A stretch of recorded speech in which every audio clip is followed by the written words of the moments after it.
What if I told you this humble resin is shaping the future in ways you never imagined?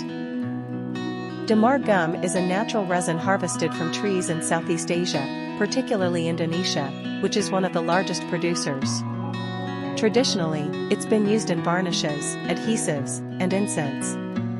But what's surprising is how it's being reinvented in today's world.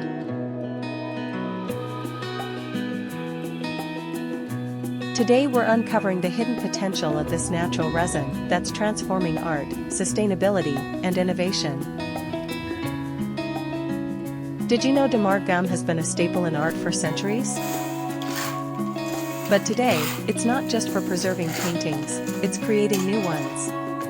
Artists worldwide are using it for its gloss, texture, and eco-friendliness.